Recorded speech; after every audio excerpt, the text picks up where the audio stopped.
So, okay. So, sasagutin natin to ha. Di ko magets may nag-e-enroll sa mga to. Diyos ko, you can learn online sa mga niche, magbabayad pa. Alright, so sasabihin ko na naman to. Yes, you can learn online. However, again po, hindi po tayo pare-parehas ng comprehension. Okay, number 2, hindi po lahat may access sa free po na internship.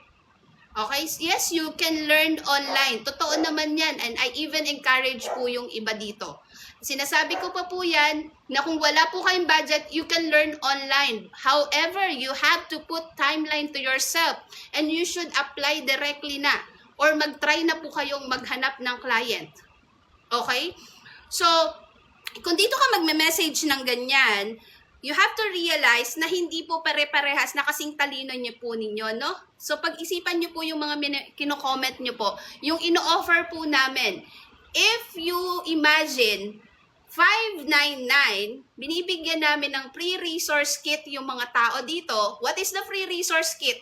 Andyan po yung lahat ng pwede nilang applyan na possible pong ma-hire sila. Okay? They will get po yung proper na pagsagot po sa mga interview. They can also po have the list of Facebook groups na may mga nag-hire na clients. They can also have the list of possible questions sa interviews. They can have the proper setup, pagsiset-up ng mga, sa mga platform. And then you will have the internship.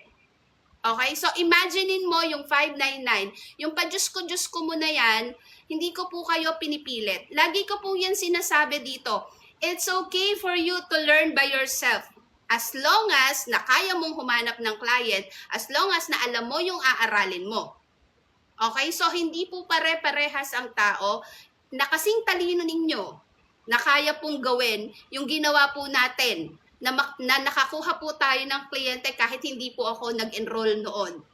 So, hindi po pare-parehas. Yung pa-Diyos ko po ninyo na yan, hindi po lahat may kakayanan. So, realize what are you saying po, no? Kasi hindi po lahat pare-parehas. Okay? And if you